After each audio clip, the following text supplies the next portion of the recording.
Hi, it's James here from the Sprinkle Donut Forge in Moscow, Texas. And as many of you that follow my channel probably know, I enjoy making things out of these. Rail spikes. You can buy them at antique shops. You can buy them new by the big steel bucket. You can search it online. It's not that hard to find them. Don't trespass to get these things. They're readily available. So, yeah. Anyway, disclaimer noted. This is a rail spike. It was once used to secure a rail track. It's a low carbon steel, like 0.3 carbon on the high carbon side of things. They're actually impressively hard. If you've ever forged something out of one and tried to drill a hole through it, sometimes you can drill that hole, but I recommend punching your holes. So the project we're going to do with this spike in this video is we're going to make a simple barn door or gate door pull, a handle, and we're going to punch some square holes and fashion some nails for it, and we'll see what we come up with. First step, heat it up, lay the head out flat. See you in a minute. That's hot.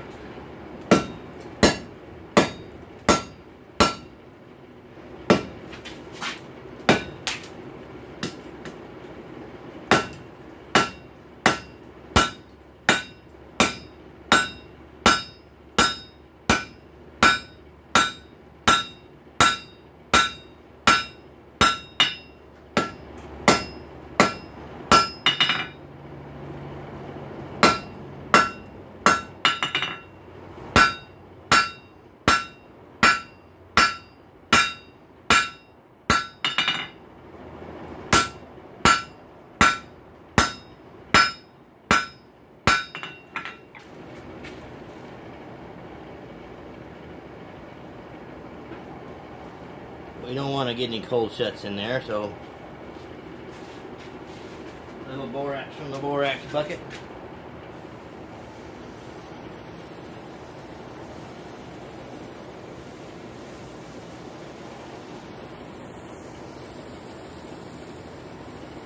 And we'll get it up to welding heat, smash that thing flat.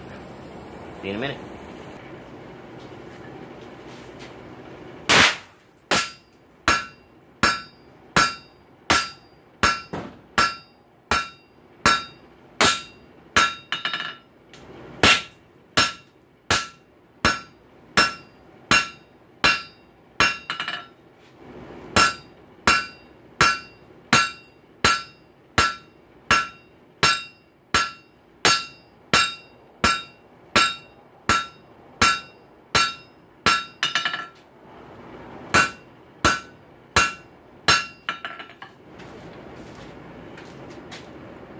Weld it up good and solid.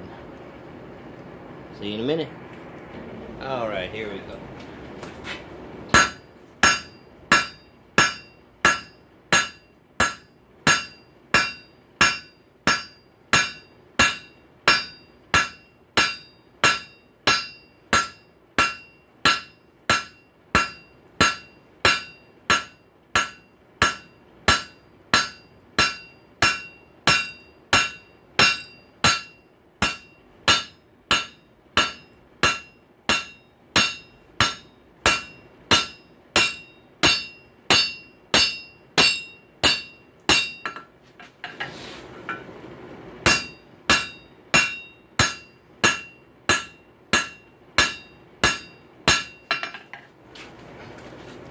Now you can go a lot of places with this, not just for making door handles or whatnot, but I'm going to flip it around, grab it with the flat jaws, and get this other end flattened out. See you in a minute.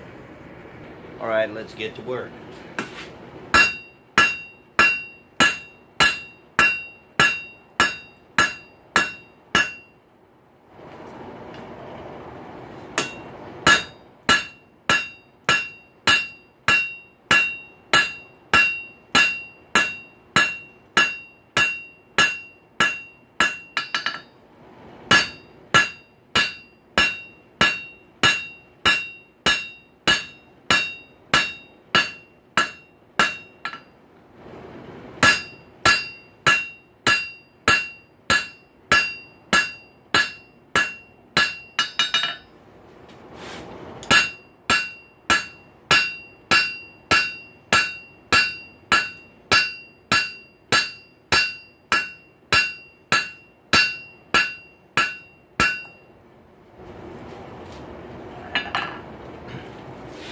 Alright, that's still a bit fat in the middle, and I think we can gain a little length. And just kind of true those sides up.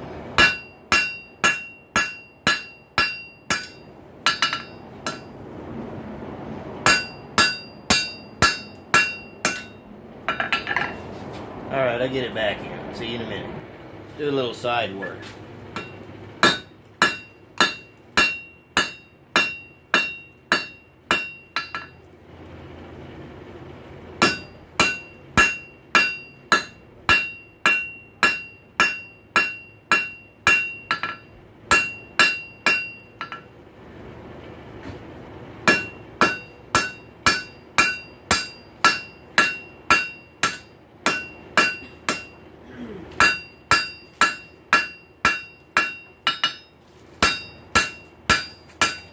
Flattened out nicely. Give it a good heat and try to make it more narrow. See you in a minute. Alright, let's use the heat.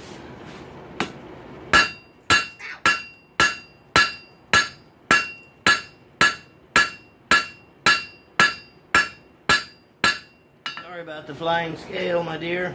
It's okay.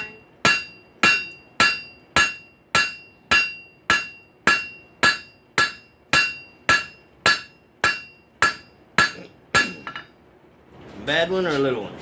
It's a little one. Okay. It's okay. No biggie.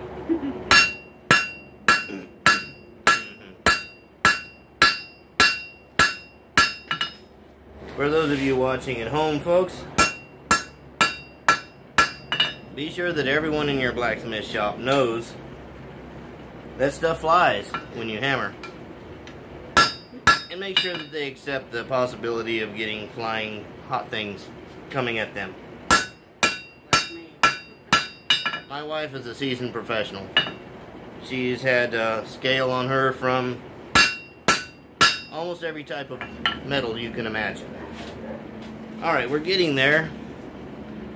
And I still think it's a little bit bulky, so I'm going to flatten it out some more.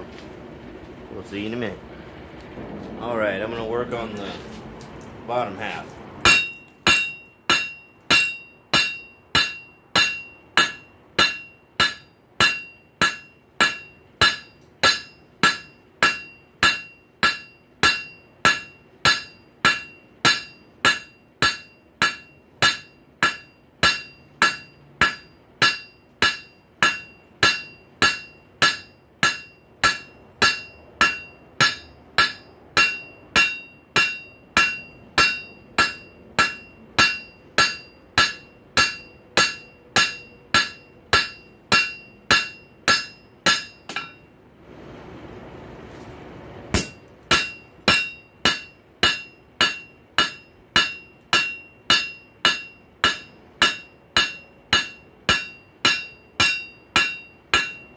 And remember, you can push and pull with your hammer to kind of get your edges formed where you like them.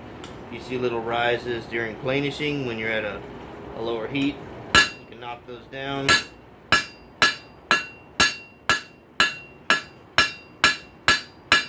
Creates a smoother forging. Now what we've got here is, you see how slender that end is becoming. That's the thickness, my target thickness for the rest of it. So I want to be able to firmly hold this end. So I'm going to use some tongs that I fashioned out of rail spikes to hold this rail spike. They are box jaws, and you can see how they engage the material, and it gives you a good firm grip. It won't be walking side to side. So I'm going to work on thinning the area between where you see that I thinned it and the head. We'll see in a minute. Alright.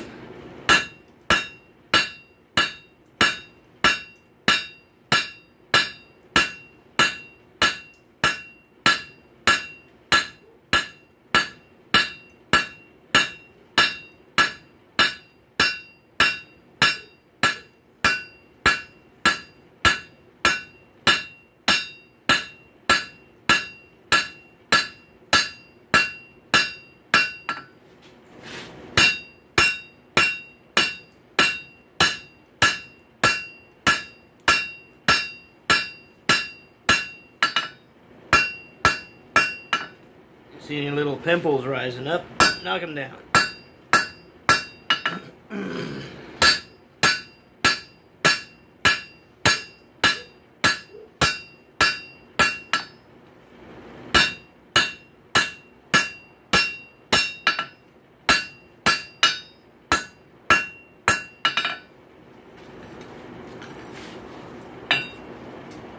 Straighten the equation up here a little bit.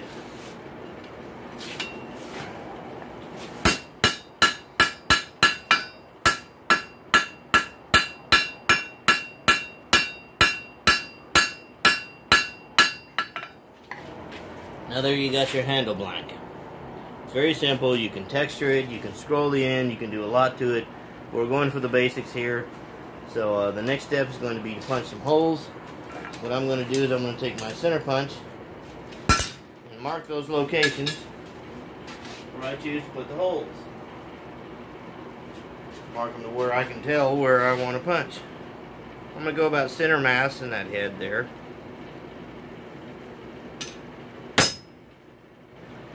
And I'm going to go roughly about center mass in the tail.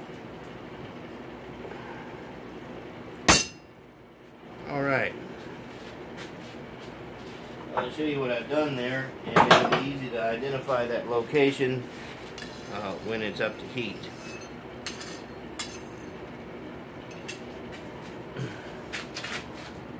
See that nice deep center punch mark? See that one? That's where we're going to make our holes. You can make round holes, but in my particular instance, I'm going to be using square shafted fasteners, square nails that I'm going to fashion myself. So I'm going to use a square punch to punch the holes. We'll see you in a minute. Alright, let's find that mark. There it is.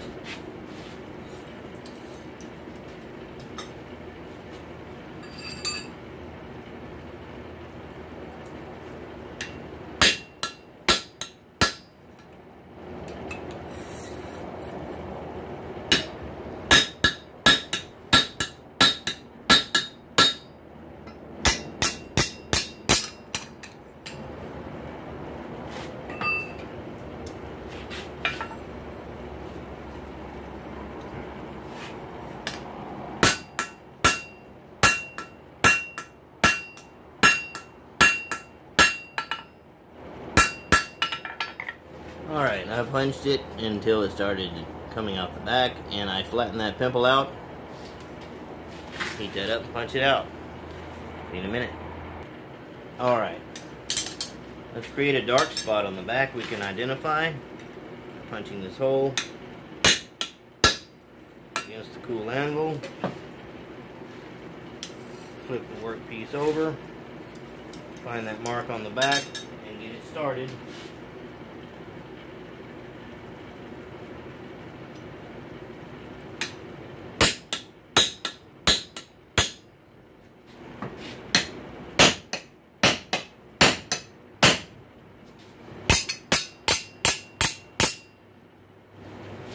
Finish punching it out on the wood block where it's fully supported and won't damage your punch. And look at there, nice square hole.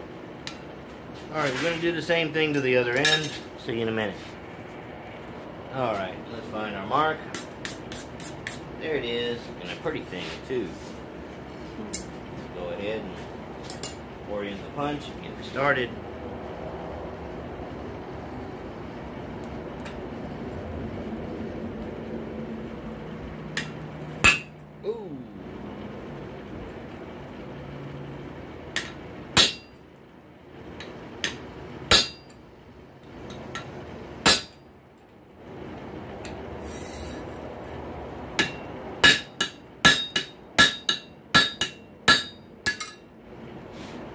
Got a good pooch out the back. Steer it over here. Knock that down.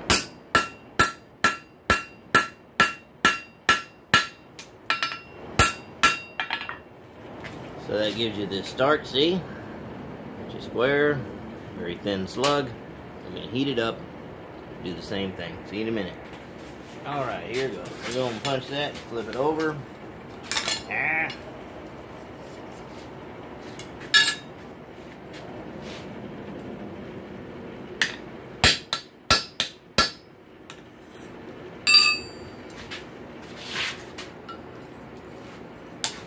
find that hole again. Chase it.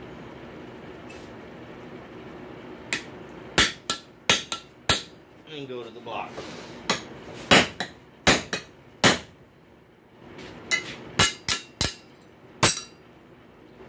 Alright, slug is in the log smoking.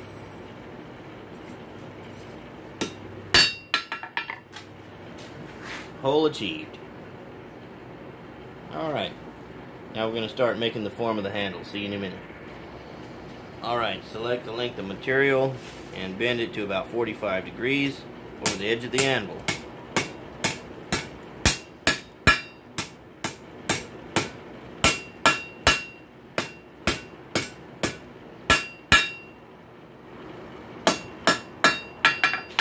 See what I've done there? We're going to do the same thing to the other end. See you in a minute. Alright, for the top of it, we're going to bend it down in the same direction, but we're going to do it about 85 degrees.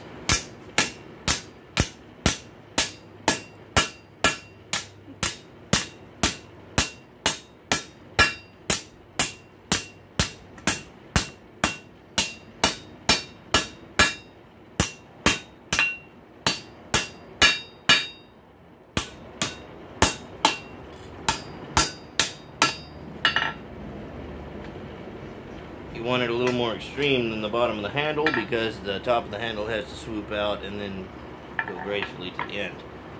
So here's what we've got. Top bent slightly more than the bottom. I'm going to get it in there and heat the center section up and we'll start bending it over. See you in a minute. Alright, we got some heat. We're going to work over the horn.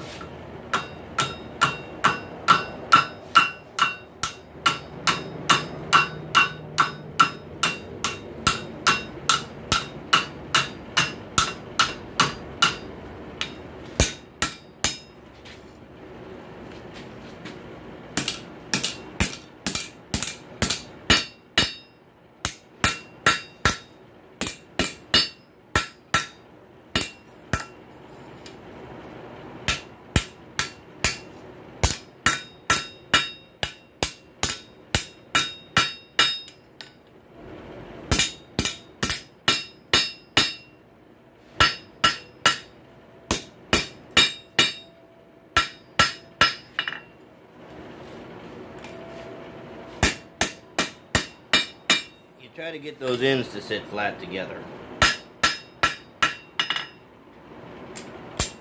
where when it's mounted to something it doesn't rock, and there's enough room to get your hand behind the handle.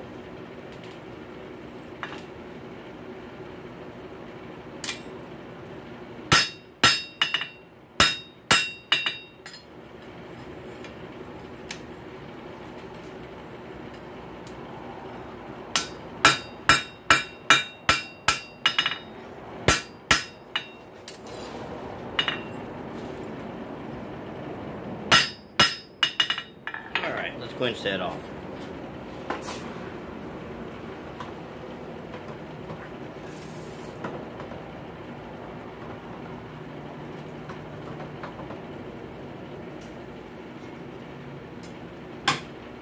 It's nice. It's comfortable. It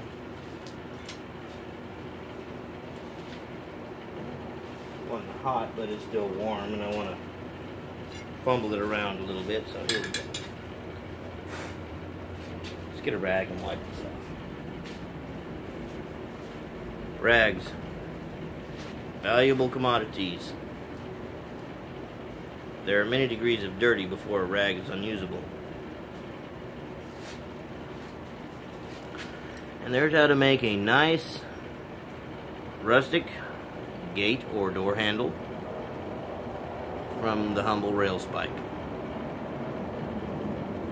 And